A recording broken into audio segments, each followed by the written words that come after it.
Hi friends, இன்றைக்கி நம்ம பார்க்க போகிறது புடலங்காய் கூட்டு எப்படி பண்ணுறதுன்னு தான் பார்க்க போகிறோம். அதுக்கு தேவையான பொருள் வெங்காயம், தக்காளி, பச்சை மிளகாய், புடலங்காய், கடலைப்பருப்பு, கொஞ்சோண்டு பாசிப்பருப்பு. நான் இன்றைக்கி குக்கரில் தான் செய்ய போகிறேன். பாசிப்பருப்பு, கடலைப்பருப்பும் கொஞ்சோண்டு ஊற வச்சுருந்தேன் இல்லையா, அதை சேர்த்துக்குங்க. அதுக்கப்புறம் புடலங்காய் தண்ணியை நல்லா புழிஞ்சிட்டு சேர்த்துக்குங்க. தக்காளி, பச்சை மிளகாய், வெங்காயம் கொஞ்சோண்டு சேர்த்துக்குங்க. கொஞ்சோண்டு தாளிப்புக்கு வேணும்.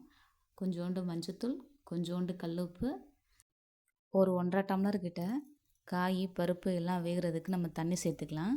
நல்லா ஒரு மிக்ஸ் பண்ணிவிட்டு நம்ம குக்கரை க்ளோஸ் பண்ணிக்கலாம்.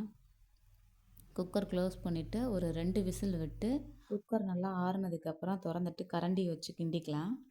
கிண்டிட்டு ஒரு சைடு தாளிப்புக்கு ரெடி பண்ணலாம். தாளிப்புக்கு தேவையான பொருள் கடுகு, சீரகம், வரமிளகாய், கருவேப்பிலை தான் எடுத்திருக்கேன். வாணலில் எண்ணெயை ஊற்றி காஞ்சதுக்கப்புறம்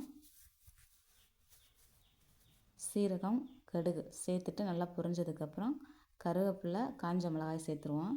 சேர்த்துட்டு நம்ம கொஞ்சம் எடுத்து வச்சுருந்த வெங்காயத்தையும் சேர்த்து நல்லா வதக்கிடலாம். நல்லா வதங்கினதுக்கப்புறம் நம்ம செஞ்சு வச்சுருக்க கூட்டை அதில் ஊற்றி தாளித்து விட்டுறலாம். அவ்வளோதான், சூப்பரான கூட்டு ரெடி. இந்த கூட்டை குழந்தைங்களுக்கு சாதத்தில் நெய் விட்டு பிசைஞ்சு ஊட்டலாம், சூப்பராக இருக்கும். மறக்காமல் என்னோடய சேனலை எஸ்ஆர் பெயிண்டர் யூடியூப் சேனலை சப்ஸ்கிரைப் பண்ணி சப்போர்ட் பண்ணுங்கள்.